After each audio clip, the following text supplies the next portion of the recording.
आज हम भगवद गीता के पहले अध्याय के 8वें श्लोक का मतलब बताएंगे। आज हमारा 75 डेज हार्ट चैलेंज का 6th डे है। तो सबसे पहले दुर्योधन ने अपोजिट साइड वाली सेना के योद्धाओं को देखा।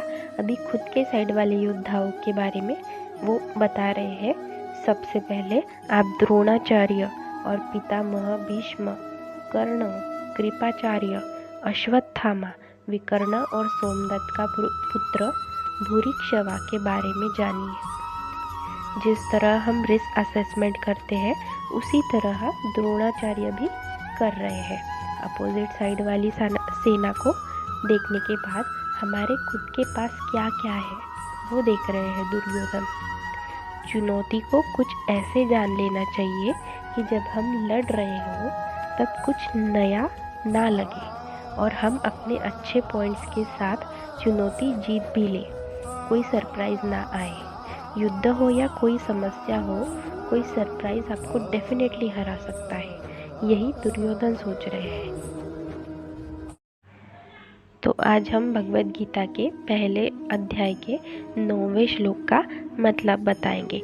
तो अब तक दुर्योधन ने खुद को जांच लिया था, ठीक है। तो अभी दुर्योधन इस श्लोक में कह रहे हैं, मेरे लिए अपने प्राणों का त्याग करने वाले की कमी नहीं है। इतना ही नहीं, ये योद्धा अनेक शस्त्रास्त्रों से सुसज्जित है और सबके सब युद्ध में चतुर है। दुर्योधन के एक इशारे पर उसके शूरवीर लड़ने और मरने को तैयार है। उन्हीं को देखकर दुर्योधन खुश हो रहा है।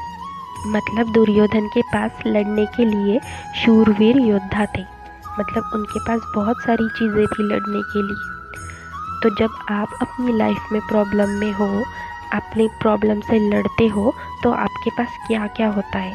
आपके पास होता है आपका टैलेंट मतलब हुनर, आपका आत्मविश्वास मतलब कॉन्फिडेंस, आपकी मेहनत और आपके दोस्त और आपकी फैमिली। जैसे योद्धा दुर्योधन के लिए कुछ भी कर सकते हैं, वैसे ही ये सारी चीज़ें आपके लिए कुछ भी कर सकती है।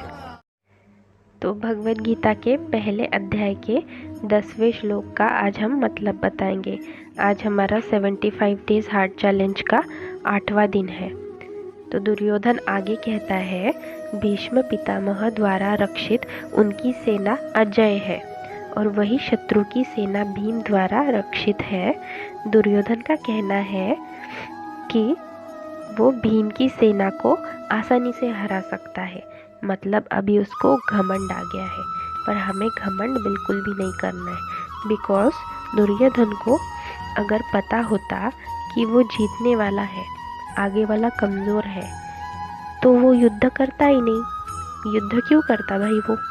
इसी तरह से अगर समस्या देख के आपको विश्वास है या आत्मविश्वास है कि आप वो कर सकते हो तो ठीक है, लेकिन अगर आपको घमंड है तो आप डेफिनेटली हारने वाले हो। तो आपको कभी घमंड नहीं आना चाहिए।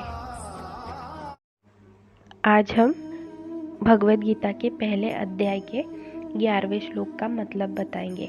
आज हमारा 9वां दिन है 75 डेज हार्ट चैलेंज का। तो दुर्योधन ने दोनों सेनाओं का एनालिसिस कर लिया था और अपने योद्धाओं को देख के उसको घमंड भी आ गया था। दोनों सेनाओं के एनालिसिस के बाद दुर्योधन इस नतीजे पर पहुंचा था कि हर एक को जो युद्ध के लिए सबसे ज़रूरी है, भीष्म पितामह युद्ध के लिए सबसे ज़रूरी है, उनकी रक्षा करना है।